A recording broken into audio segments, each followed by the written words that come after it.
Hello, sir. Shall we start? Yeah, we can start. Okay. Good evening, everyone. Welcome to the Network Seminar Series hosted by the Center for Network Intelligence at the ECE and RBCCPS IASC. It's my pleasure to introduce today's speaker, Professor Ashutosh Sabharwal. He will be speaking on near ground precipitation sensing for next generation wireless networks. Professor Ashutosh is the Ernest D. Butcher Professor in the Electrical and Computer Engineering Department at the Rice University. He works in two independent areas, wireless networks and digital health. His ongoing work in wireless focuses on theory and methods for joint wireless communications and imaging, as well as large scale experimental platforms. He was one of the inventors in the in-band full duplex communications, a technology used in wireline and wireless standards. He founded the WARP project, an open source project used by 150 plus research groups worldwide. He also led Rice Renew, which developed an open source software defined massive MIMO wireless network platform. Concurrent with wireless research, he also leads the RISE Digital Health Initiative and is co-director of a new Methodist RISE Digital Health Institute. His digital health research focuses on developing devices and applying data science to quantify the behavior biology pathways across many diseases. He received the 2017 IEEE Jack Nauber Memorial Award and 2018 IEEE Advances in Communications Award, the 2019, 21, and 2025 ACM Test of Time Awards, and 2019 ACM Mobicom Community Contribution Award, the 23 ICC Best Paper Award, and 25 BHI Best Paper Award. His research has led to multiple startups and FDA-approved products. He is a fellow of IEEE, ACM, and National Academy of Inventors. The audience is encouraged to ask questions at any point during the talk. For those, questions can be asked either by unmuting and speaking directly or typing them in the chat box where they will be relayed to the speaker. Over to you, Professor. Wonderful. First of all, thanks for arranging the seminar and the invitation. I see lots of people have joined. Also, see some familiar names. So, hello to all, both old and new friends. And let me just dive in. Um, so, I'm going to talk about sensing in wireless systems. So, and then the key reason for thinking about something like this is going to be asking the question that we have had a significant success with wireless networks. We are at the fifth generation in cellular.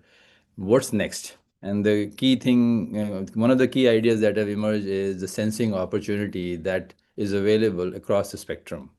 Wireless or different parts of the spectrum are already used for many sensing tasks, from automotive to weather radars to consumer technologies. And in fact, if you look at the radar systems, they span a whole host of bandwidth all across the spectrum. One of the things to note is that if you look at the spectrum, many parts of the communication adjacent spectrum are already being used for sensing, but that also demonstrates that there is an established market value. That means somebody is willing to pay for this sense information. Somebody finds value in this sense information.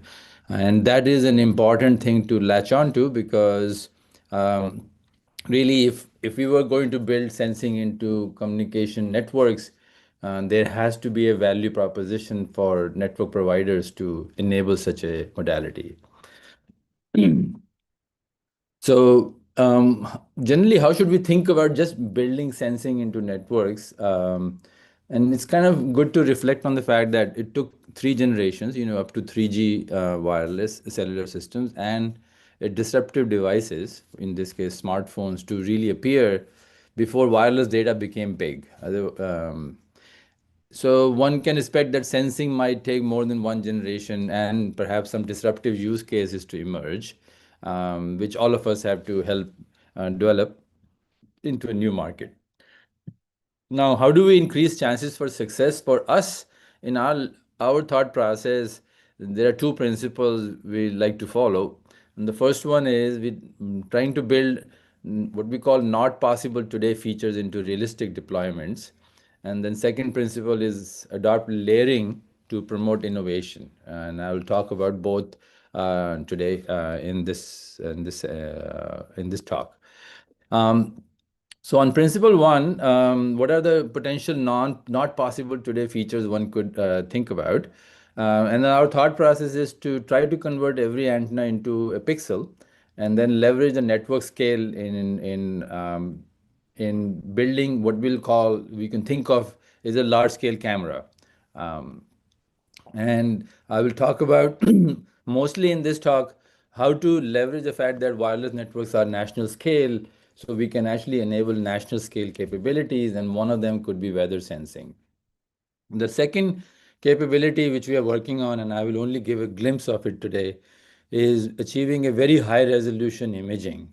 Uh, Especially there is a magic number in imaging that once we hit 1 degree of angular resolution, things starts to become perceptually understandable to humans. And so our goal has been to try to hit this resolution in large scale imaging. We're not there yet, but that's what we are working towards. So let me get started on the weather sensing aspect of the talk today, which is going to be the main focus of the presentation. The work is based on a recently published work paper on with the same title essentially. Was done by a former PhD student Zikhan Chen, who's now at NVIDIA in collaboration with a colleague at Army Research Labs, Kumar Vijay Mishra, and postdoctoral Divyanshu Pandey, who's now at Apple. And importantly, the work was supported by National Science Foundation. In fact, pretty much everything I'm talking about is supported by National Science Foundation. Um, so what's the main thing we are going to try to do is what we'll call precipitation sensing. And precipitation can be anything from rain to snow. And what we want to do is estimate its rate of fall. And that is a crucial parameter, crucial number we actually need to estimate to do many things in weather sensing and weather forecasting. Um, Clearly, one of the most important ones are listed here. We flood warning saves countless lives, and in fact, flood warning has also prevents huge amount of losses. Is used in agricultural irrigation planning, for for farming, and of course used for climate research.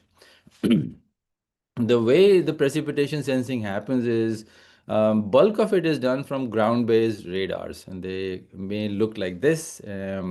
They are large dome-shaped systems, and they are essentially radars, but with long-range systems and tuned to be able to estimate weather events. At at ground, we also use things like rain gauges. So many cities actually have rain gauges installed, which become a way to estimate how much rainfall has actually fallen into that part. And then there has been some work to use commercial microwave links to do rainfall estimation, but this is not a very widely used idea because it is dependent on being able to actually have commercial microwave links and being able to access data from them. Okay. Now, weather radar bands, as I mentioned, many of the sensing systems happen close to communication bands. So if you look at the most popular weather radar bands, the in US at least the most popular band is S band, which is between 2.7 to 3 gigahertz. This is the radars which are built with 5 megahertz of bandwidth, and this system is called NextRad. In US, there are 160 such weather radars which span the whole US. Then there are C-band systems which are in a slightly higher frequency. X-band gets into what is now called FR3. These are mostly for short-range units. There are not that many deployed, at least in US. But there are more of those used, in my understanding, in Europe. And then the higher band is mostly used for research purposes. What happens is, as you go in higher in frequency, you can do higher resolution estimation, but you have a shorter range in your sensing capabilities. So, if we already are, building weather radars, what's the real gap? Is there a real need somewhere? Um, and one of the things which actually is kind of evident from in fact a bill which was proposed last year to close what are called the radar weather radar gaps, both in spatial coverage and in the height at which they can sense. What happens is that many extreme weather events like flash flood warning storms or F0, F1 tornadoes often occur and develop at low altitudes. And it is difficult for a distant NextRad station to monitor such systems. NextRad systems can tend to monitor if you are looking at something which is 100 kilometers away, then you can only look at that event which at least 1.5 kilometers above the ground. Um, so the ability we in many cases there are gaps which were actually in this map where we cannot actually detect severe events closer to the grounds, and particularly in area where the traditional radar fails to capture low level storm activity. Okay, and then the overall radar granularity for weather is also lower because they are only a few of them and sensing things at a very large scale. So our proposal is to use base stations to fill this gap. A picture could look something like this. We will continue to use weather radars because they are fantastic for long range sensing. And as in US there are 160 of them. They are spaced hundreds of miles apart sometimes. But in between, there are, especially for nationwide coverage, there are base stations built out for connectivity, and they are often placed 2 to 5 miles apart. Perhaps in rural areas they may be further apart, but they are much closer to each other compared to weather radars. So there is an opportunity to use base stations to sense at lower altitudes because they tend to be lower altitudes than weather radars, but also at a higher spatial granularity because they are bunched closer together. But thing is that base stations are not radars, so we really so big. And the main thing is radars have an ability to send and transmit in the same frequency band, um, and so we essentially need a full duplex capability to build monostatic radars on base stations. Okay. Um, Maybe since this is a nice cozy group, are there any questions people might have before I continue?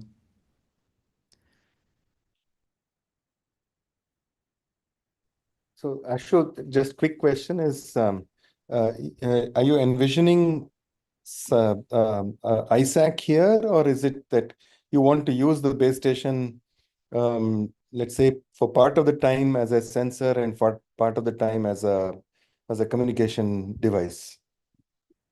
Um, so the ISAC is, I assume there is no fixed definition to it, but we will Yeah. see. We will do both kind of things.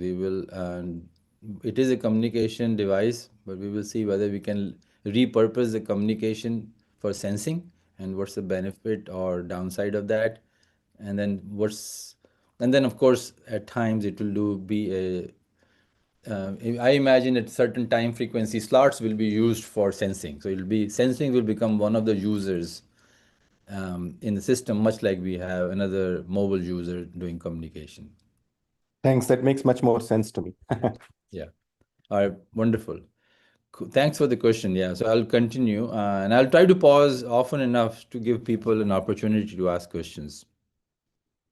So, fortunately, we had worked on full duplex, and we had worked on, in fact, full duplex base stations over the years. So, in the beginning, around 2010, we had done it over a small number of antennas, and as we built out our own platforms to do massive MIMO, we had written paper on how to do completely software based or without any analog additional analog processing, use large number of antennas to do full duplex.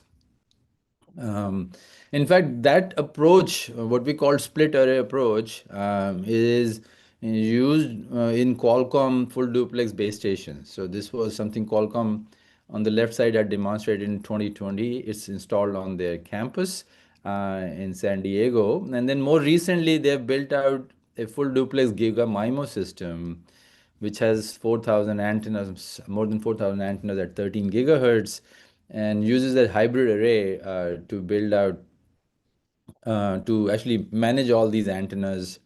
And the key thing is that in both these systems, they have demonstrated radar functionality. That means they can actually transmit and receive in the same band and actually act like a radar. Okay. So in that sense, the ability to make base stations full duplex and use them like radar is now reached what I will call uh, product quality. So that means we don't actually have to really think about it. In a sense, it's been essentially commercially demonstrated that one can actually do that. And so then this actually makes our life easier in this problem. We can actually go back to the problem, the challenge of estimating precipitation. So for now, our challenges become there is really no precipitation modeling approach. And then we, of course, need to also learn to manage multipath reflection to improve precipitation sensing. So today I won't talk about the second aspect. There is another paper which we are in the process of preparing. But I'll talk about the basics of doing precipitation modeling, and then doing estimation of that based on massive MIMO full duplex base stations. So today we'll talk about two key contributions which were in this paper. We will develop a precipitation channel model from first principles, and from there on, actually, things become much easier. We can actually look at many transmit receive beamformers, which optimize for sensing, precipitation sensing based on practical system design constraints. And I will mention two of them very soon. So let's remind ourselves what are we trying to do. So imagine a scenario like this where there is a base station. This base station can do full duplex, can operate like a radar, and there's rainfall, and there are of course actual natural or man-made objects like trees and buildings and cars also in the sea. Okay, and what we want to do is estimate the rate at which this rain is falling using the radar capabilities on the base stations. So what we need is what we call the two parts of it. That we want to understand what is a precipitation channel, and in this case, we want to understand reflections from it. Okay, so this is operating like a monostatic radar. So imagine that the base station has a set of transmit antennas and set of receive antennas. A transmission goes from here, it hits essentially moisture, water, or snow or ice, and comes back, and often a very weak reflection comes back to the receive antennas. That's what weather radars are doing. And then similarly, the transmissions are going out, they would also hit objects in the scene, they will also reflect back energy. So we'll give them specific name. The top one we'll call precipitation channel, donate by HP, and then the bottom we'll call the clutter channel, things we don't want actually to deal with, and we will call it HC. Okay. Fortunately, the weather modeling is a very mature area. There is a huge amount of work, and in fact, textbooks written on it. And so we can leverage all that is known about how precipitation behaves when seen from a radar point of view. Okay, so we will make a set of assumptions to come up with a model. The first one, we will only consider single bounce reflection from the particle. So the way to think about it, when a wavefront hits a block of water, so this could be drops, then some of the energy is reflected back, and that's what we are measuring on the receive antennas. So you can have and then what happens is at any given time, the radar reflectivity factor, how much energy comes back, which is donated by ZXY, is directly proportional to or is proportional to the instantaneous precipitation rate, which makes sense because if there is a lower amount of water in the scene, then there will be less energy coming back. In fact, if there is no water in the scene, almost nothing comes back. And if it is heavy rain, more energy will come back. So your reflectivity is dependent on how much rate you have in the system. Okay. And then the rest of it is actually fairly easy to understand. There is a path loss or path. There is a path total path delay in this, and that causes a phase change, and then there is an energy reduction because of that. Okay. Then the second assumption we'll make is there is an integral involved here. This integral is currently on a finite horizon, but we will make an assumption that the coverage area over which we are going to be able to doing sensing is much bigger than the aperture, and which is actually quite easy to justify. The aperture size are maybe no bigger than a meter and a half, but the coverage area is in kilometers.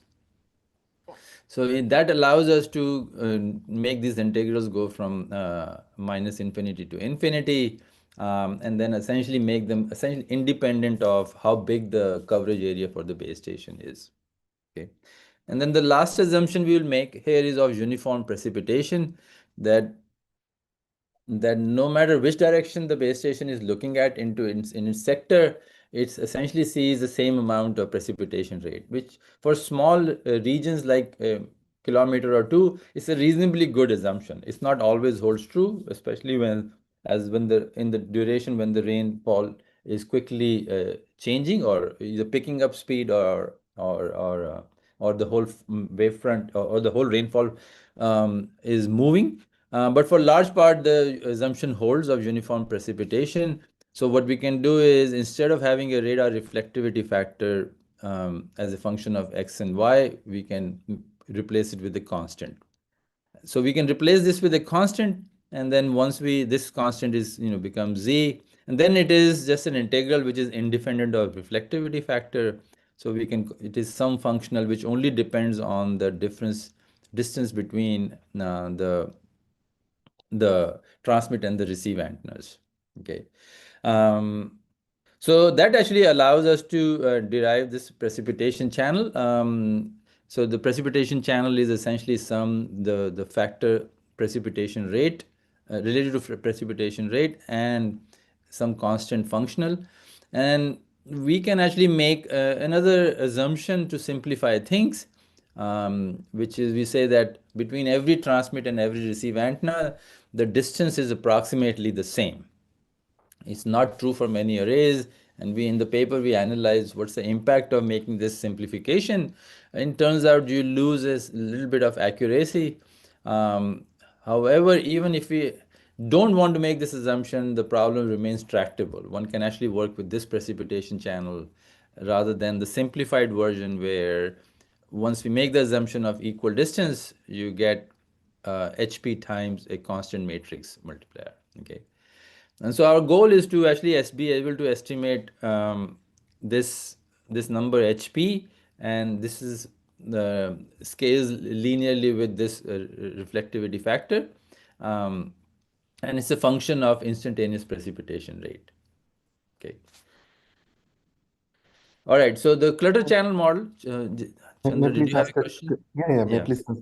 So, just at a very high intuitive level, if there is rainfall around the base station, Right. then I would expect that the raindrops right around the antennas are going to be the dominant ones in terms of reflection and the signal strength because of the reflection at the MR receive antennas, right?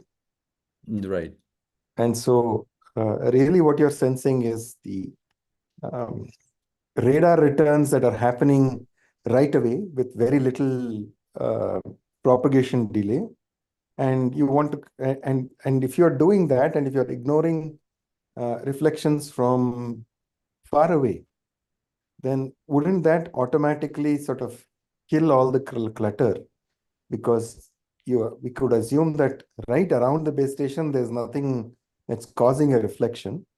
And Right. therefore, you're getting a channel with a very low, um, very small round trip time, or Yeah. corresponding to a very small round trip time. That must be because of rainfall. So then Yeah. the clutter problem goes away, no? Your intuition is spot on. But to be able to distinguish things which come from, let's say, close to the base station to or come from slightly further away from the base station, you essentially need time resolution. Uh, so you need Correct. to be able to tell what's close and far, and then time resolution is dependent on bandwidth of the system. Yes. And for that level of time resolution, you need very large bandwidth, basically. So Understood. if you look at the current systems, which are, I don't know, maybe 100 megahertz, that is not sufficient bandwidth to resolve that. Mm. So you end up with essentially what is called a radar cube, which is much bigger than what you are visualizing right now. You're Okay. visualizing it, maybe I can distinguish something at 10-meter away versus 100 meters away versus a kilometer away. That Mhm. requires a resolution which small bandwidths don't allow, depth Mm. resolution. So you Okay. essentially will get something and you will have a return, but it will have a cumulative effect of all the things. Mm. And this rain model, it accounts for, yeah, I'm just for my understanding, it accounts for two things. One is that the rain is actually going to act as an attenuator, and so your reflections will become weaker. But then some rain droplets will also reflect the signal. So you'll get reflections from various depths depending on which raindrop happens to reflect the signal. Uh, is that so? So the model that you Yeah, presented. the model has path laws built into in different parts of it. Yeah. So in a sense, there is an attenuation factor, Hmm. and depending on how far it travels, you will have. So basically, while I've drawn it only for small part, you imagine the whole thing. Some parts have to go further out and come back, and for other parts, it has to travel less and come back. Mm. And so the reflectivity is dependent on X and Y, but is also dependent on what you actually get is dependent on the distance. Yeah. Yeah. Okay. Thanks. Yeah. But what happens is you end up essentially with these set of assumptions, all that gets uh, factored into this FD factor, and in a sense, it becomes much easier to manage with these assumptions. So you're assuming that the rain looks same everywhere to the radar. As a result, you only have to worry about one reflectivity coefficient. Thank you. Thank you. Yeah. Yeah. So for the clutter, which is essentially we need, we can actually leverage many models. So this is a model, and the main reason for choosing as it we will want to know, we want to have an ability to model what we'll call directional clutter later. Um, and the idea is we want to have a generic enough model where and these where we can actually say we are getting directional reflections back versus clutter which is everywhere and getting omnidirectional returns back. So we have chosen a Weisselberger channel model, allows a fair bit of control over which eigenvectors in have more strengths, and um, that allows us to actually be able to do simulations and understand systems with a lot more control. Okay. Excuse me, sir. Yeah. There is a question. What would be the impact for rain drip in the near field versus far field of the antenna? Would it be the same? Actually, it's a great question. It's not going to be the same, but most of this system is in far field, essentially. So the near field is very, very short, and we have not accounted for that mixed field effects in this model. But it will become dependent on if it's a near field system, some of these equations don't directly apply. Thank you, sir. Yeah, it's a great question. Yeah. Okay, so we have so our complete model then becomes, we have the precipitation channel, then we have the clutter channel.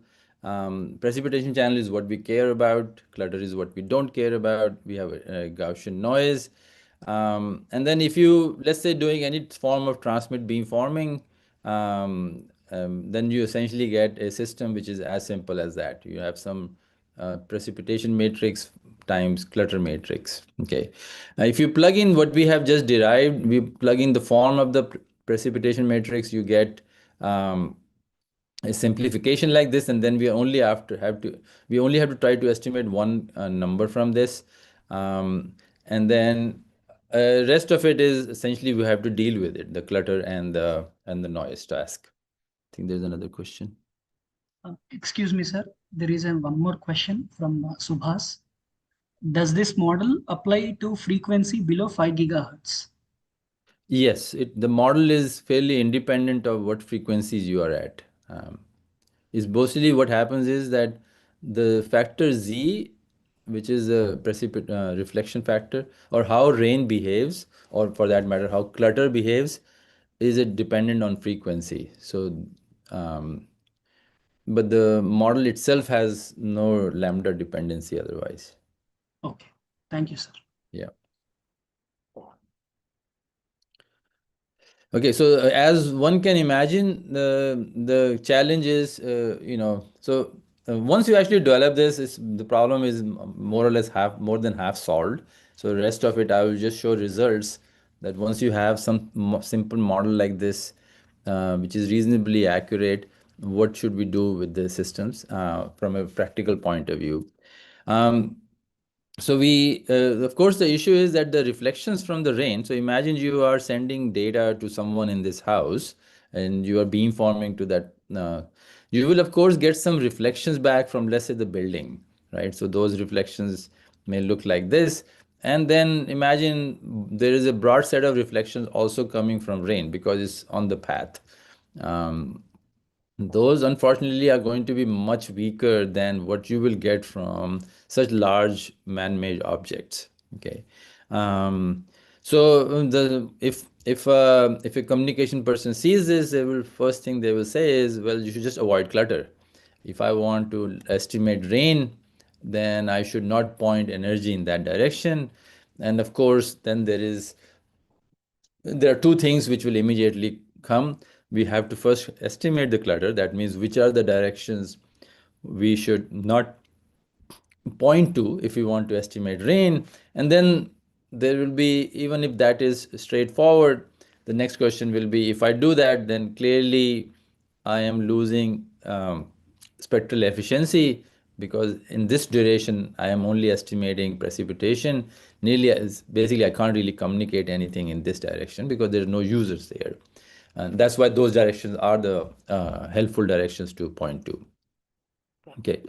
As I showed early on, that very large scale system these days have either an all digital, but larger systems have a hybrid architecture. So we will consider impact of two different architectures, whether they are all digital versus hybrid. In hybrid architectures, you don't get full control over every antenna.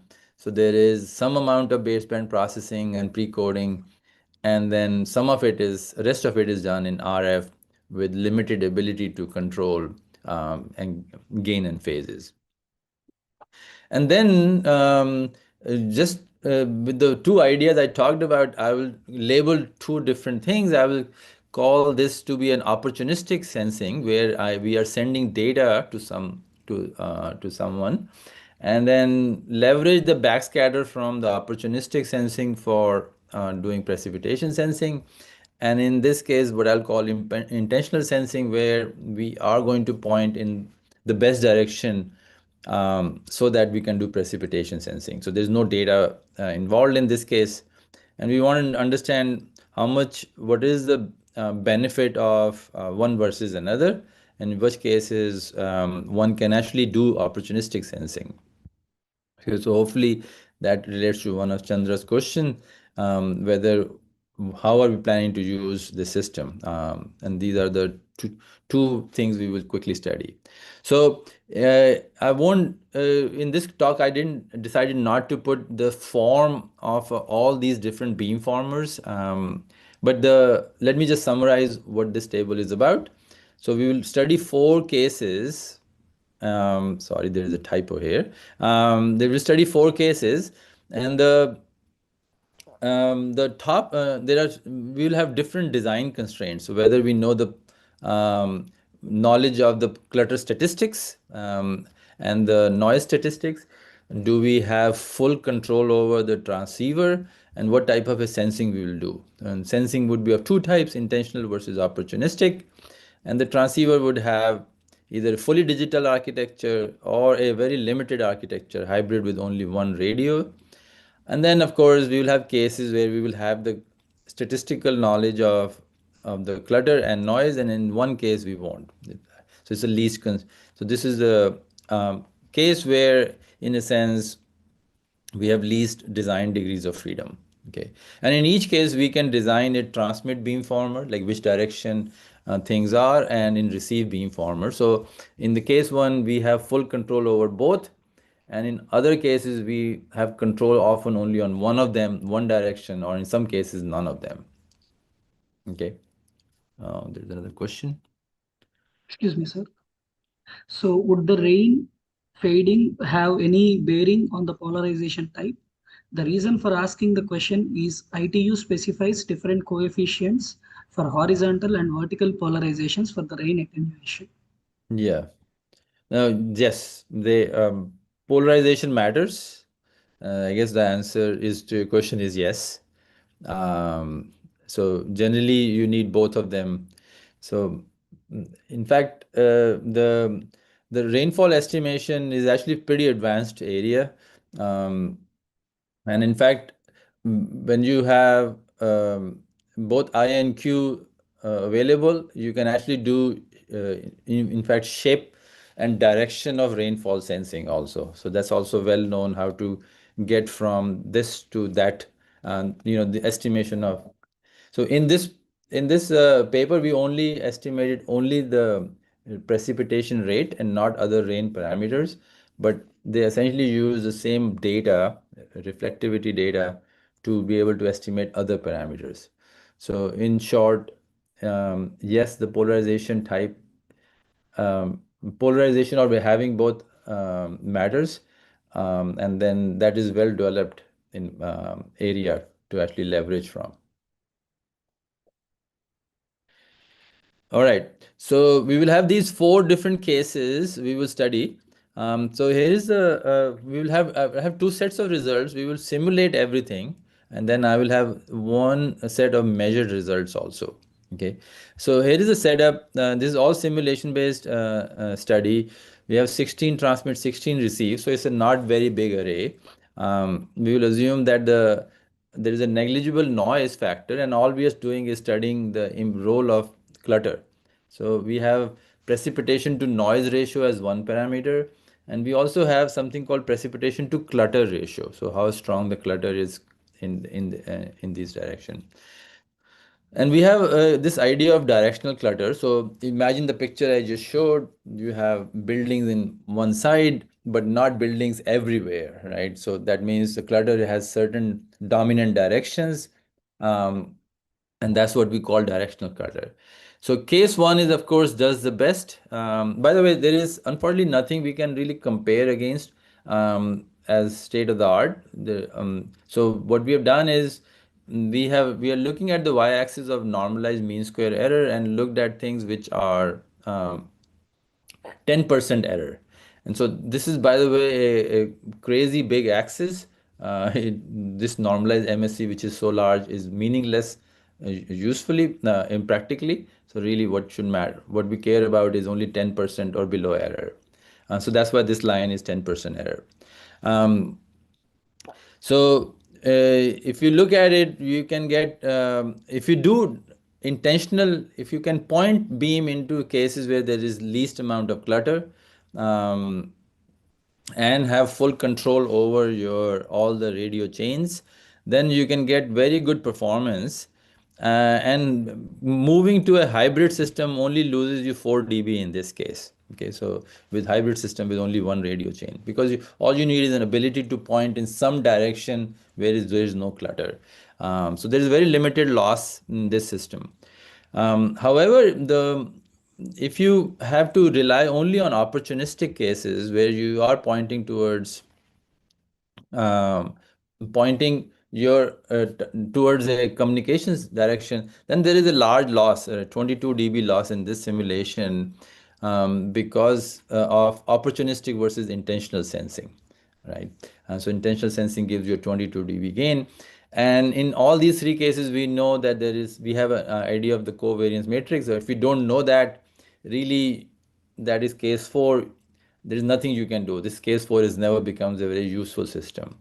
So that means you know nothing about the clutter. You don't know which directions to even point your receive beamformer to do any type of spatial filtering. Then you end up with essentially your clutter is essentially dominates your reflections. Okay, so there is a huge benefit of being able to do intentional sensing, especially when the clutter is directional. Okay, so that's a useful quantitative result here. And then if you have this thing which is a worst case scenario, base stations are actually not installed in this type of a situation. But if you had a scenario like this where base station was surrounded by objects which had large reflections, what I will call omni-clutter, then really all methods lose performance. Intentional sensing is still useful because you get to somehow combine the things, but really there is not much benefit for this base station to be a weather sensor, right? So if you do have base stations which have too much clutter around them, no good directions to point away from clutter, maybe they are not good members of the precipitation sensing network. Okay, so the second set of experiments we did was measurement of a clutter-based system. So this is actually Rice football stadium, and there is actually a commercial base station installed on the football station. This is either AT&T or Verizon base station, and we have our own software-defined base station right next to them. So it kind of matches the height and the positioning of commercial base stations. And this base station, which is now the software-defined base station, is pretty old, has rows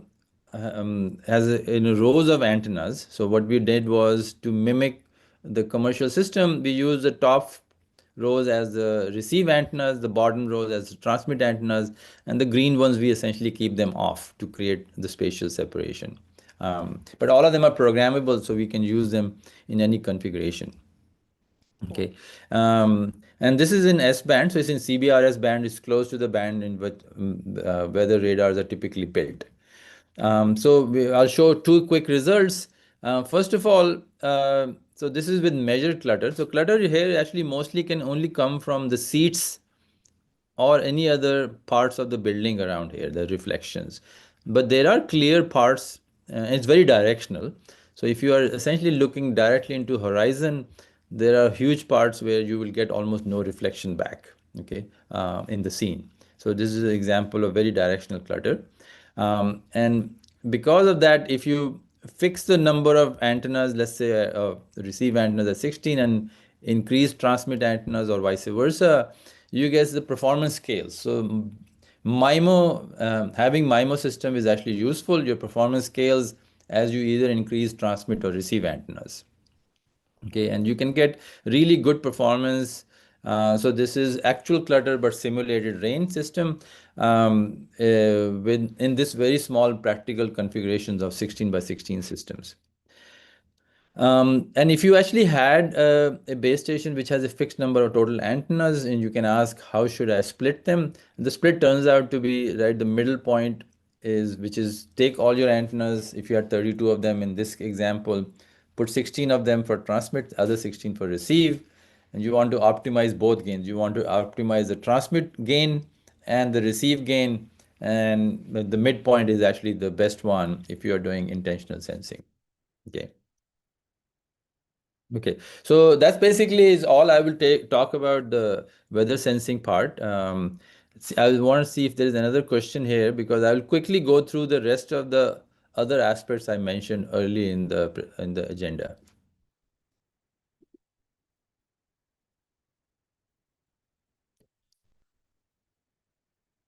If not, I will keep going, and then if I'm sure there'll be questions later on, and I'll still try to leave some time at the end. So I just want to quickly breeze through some of the other things which we are working on. The other direction is working on trying to get a very high resolution imaging system. And then the challenge for is that wireless typically has small apertures. Okay, what that means is if you want to form an image, a picture. Oh, there is a question. Yes, the answer is yes, Subhash.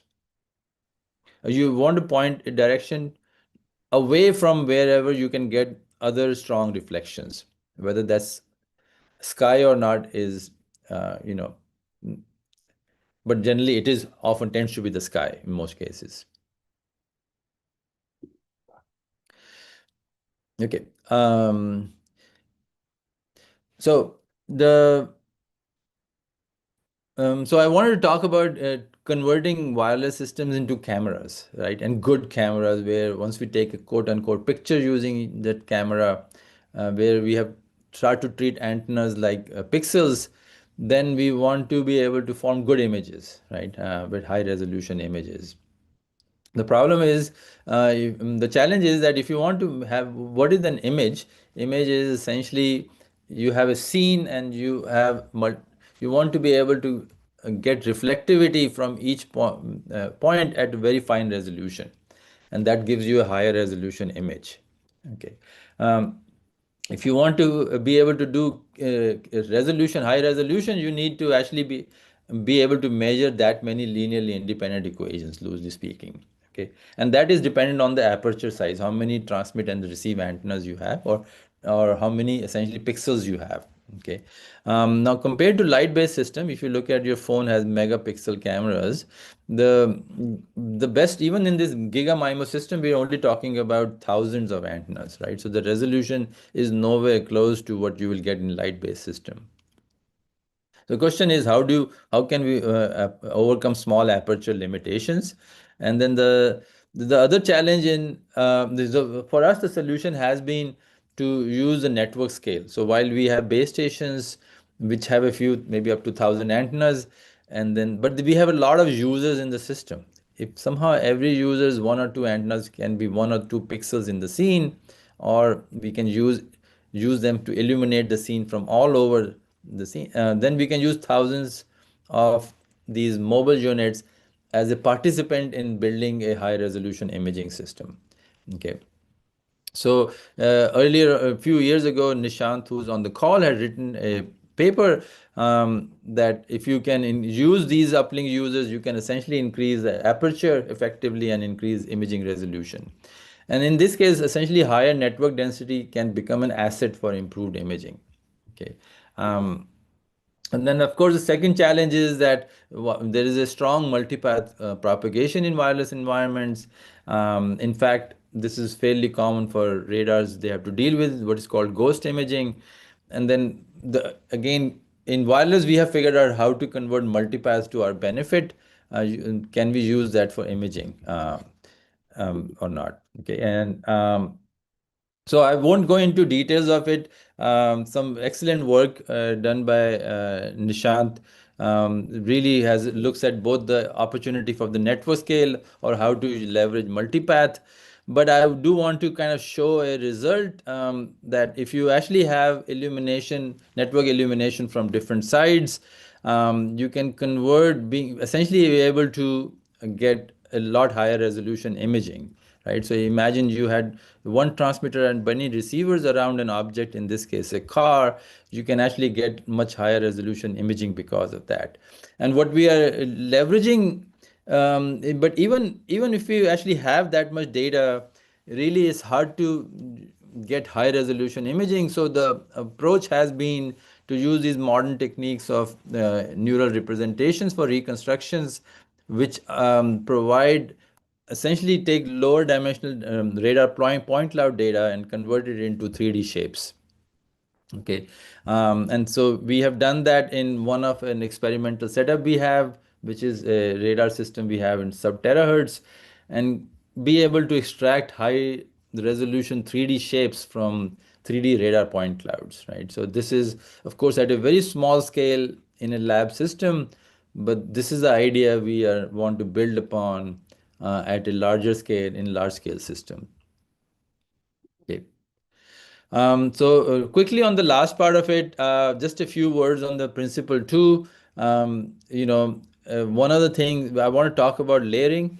So one of the things which in internet has been important for success is the layering. We have essentially had this layered architecture, and then the decoupling of physical layer, which is how to send bits reliably, from application layer, what's the purpose of those bits, allowed a huge amount of innovation, right? It's in fact considered critical for internet success. The question is, what is that natural layering for joint sensing and communications? Like, now, is there a decoupling of the physical, which is what to sense, and applications, which is the application layer? What are the different applications for sensing? And the one possibility is to do what already we do for cameras. We use physical layer only to build high performance cameras, and they could be hyperspectral cameras which combine all the bands. They of course likely are going to be based on time of flight, which is radars. And then what we use them for is an application layer thing, right? We could use it for presence or location of objects. We could do it for human actions. There's many papers on gait, gestures, recognition, and anything else we could dream of in the future could be then based on that. And this is actually what the imaging workflow is. We could actually adopt it for the wireless systems too. So something for us to all think about, which is the potential of using imaging as a physical layer primitive. And if we then we can move from joint imaging and communication. So instead of just sensing, I think we should just be looking to build really good in network scale imaging. And then we have metrics like imaging resolution and field of view, which kind of relate to the communication metrics of reliable rate and coverage, right? So we can start to talk about imaging metrics in this context, in addition to talking about communication metrics in this joint imaging and communication modality. Okay. So something to think about. We are not there yet, but it's a potential approach which could be helpful for us to build layering into a joint sensing or joint imaging and communication systems. So that's all I have. I wanted to stop here and thank everybody for their attention and questions so far. And I believe there is still some time left to ask more questions.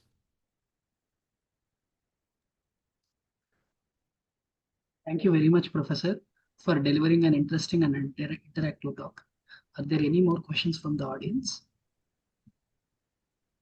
Yeah, can I ask few questions? I was typing, it was not very convenient to interact, but now is it a good time to interact? Yes, sir. Yes, please go ahead. Yeah. Yeah. Hi, Ashu. Good to see you again. Yeah, So, likewise. yeah. So I just wanted to check for the joint sensing and communication. If it is a TDD radio, are you looking at a dedicated sensing receiver, or are you able to reuse the same communication receiver to double up for sensing as well? Let's see. Maybe there are two questions here. Maybe. So the question is, how are we sensing and what radio structure we can use for it? If maybe a way to think about it is that if I'm building a radar or a camera, which is the two things I talked about, and I want to in a radar I want to build a monostatic radar, or if in a camera I have both a flash and a sensor at the same place, so which is again like a monostatic system, then we need the ability to send and receive practically at the same time, right? Essentially. So TDD doesn't work in that case, essentially. Purely TDD is not sufficient to do so. In a sense, none of the current hardware will work as a good sensor in when you want to do monostatic sensor. What we will need is a new set of hardware which is capable of doing monostatic radar or an imaging joint or simultaneous illumination and imaging, and that would be require essentially full duplex to happen. That means we have to be able to build full duplex into these base stations. Got it. So one of the things that you mentioned is in this experiment you have done a 16 by 16 MIMO to get a pretty good resolution. So what essentially I am understanding is that if you have to do the joint sensing and communication, there is going to be another array of 16 receivers that you will have to put in if it is a TDD system to get a good quality sensing. So the way the massive MIMO base stations, the way it works is they're both all transceivers. They're not purely Right. transmitters or receivers. Right. So let me just go back to when we actually draw pictures like these, there are certain number of transmit antennas. So in fact, even the array we have, each of them is capable of transmission and reception. Right. So they're all just radios, transceivers. But when you are in full duplex mode, what we do is in that time, let's imagine only one time slot. It's not like a permanent thing. You will have these antennas transmit, and then you put others in the receive mode. Now this number is completely arbitrary. In fact, you can use all of them as transmit antennas if you have nothing to receive back, or they can all be be in receive mode. But we don't necessarily have to build a transmit array and a receive array. We essentially are saying, by the way, all radios are transceivers, like practical, they can transmit and receive. Um, so all we're saying is that you can imagine a time frequency slot. In that time frequency slot, you will have put half of them into transmit, or some of them into transmit, others into receive mode. And then the next slot, they could all be in transmit mode. In the next slot, they could be all be in the receive mode. So they're just simply transceivers. Yeah, this is my last question. So, the reason I'm asking this is that let's say that I have sent a pattern for the joint sensing purposes along with the communication information. And while it is in the downlink slot, let's say that I have a TDD pattern, 71S2U or 2D1S, say 2U, whatever the pattern is, the till the time the radio switches into the receive mode, anything that comes in, it will not be processed. So two parts into this. So when the downlink transmit is going, and the receive signals are coming reflected, it will be coming in a OFDM symbol delay kind of thing, right? Probably within the CP interval itself, it will come. So when there is a large amount of downlink information going with a higher signal strength, and then you are getting a very weak sensing signal in the uplink direction. In a monostatic sensing, how do you really tackle with the separation of the DL and UL and make sure that the high power in the DL doesn't completely drown the uplink? Maybe I didn't totally get it, but you're right. It's not like an arbitrary configuration you can be successful. So if the intention is to sense, then that has to be accounted in the design of it, in the sense like how many antennas are chosen for transmit and receive. So if the intention is to be really good at communications in downlink communication, then there is no reason to put any antenna in the receive mode. That means you cannot sense in that case, like in that extreme case, right? So if I want maximum beamforming gain, then I should put all these antennas, including the green one, into transmit mode. And that means that time slot is no longer a sensing possibility. Okay. So, Ashu, if you have, allow me one more minute, I'll just little bit elaborate to my question. Will that be okay? I'm okay. I think that's what Yeah. I'm here for. So go ahead. Okay. All right. So let's say that I am using SSB signal for sensing purpose. SSB for OFDM symbols, PSS, PBCH, SSS, and PBCH, right? And then I put, let us say, some information towards the sensing. And I have transmitted these four symbols, and the reflected signal I want to detect and measure in a TDD system. So the G node B has transmitted it. Let's say it is reflecting from a distance. The round trip time is less than, let's say, 2.35 microseconds is the CP period. Now, when the transmitter is still transmitting, the receive signal started coming. So when the SSS has come back, uh, the probably later part of the SSS signal is still transmitting, and then PVCH will start. So my question was that when the PVCH is going and then SSS reflected signal is coming back into the radio, in a case of monostatic sensing, what would you do to process that reflected signal in the receive side for You can't sensing do anything purpose? there. You can't do that. Exactly. There is that Right. switching. Yeah. Yeah. So that's why I say you have to decide. These, Ah, when they are input in transmit and receive mode, they are happening simultaneously. They're not a switch system. For the okay. only way Right. the radar switch systems work is that you're sensing something very far away. So that's why Mm-hmm.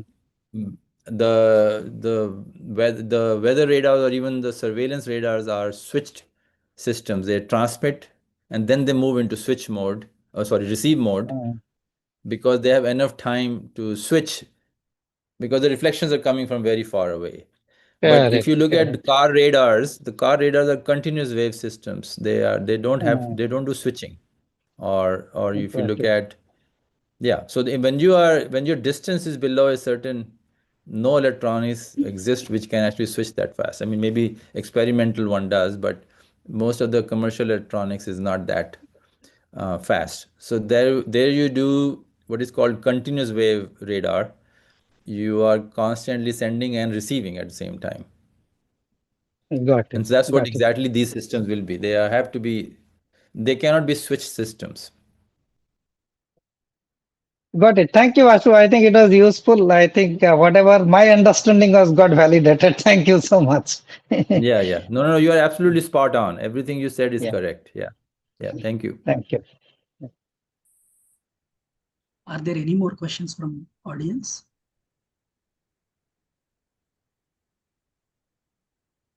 All right. I guess, Professor, you have addressed all audience queries. Uh, Once again, thank you very much for accepting our invitation and delivering such a wonderful talk. And audience also, thank you for attending and have a great evening.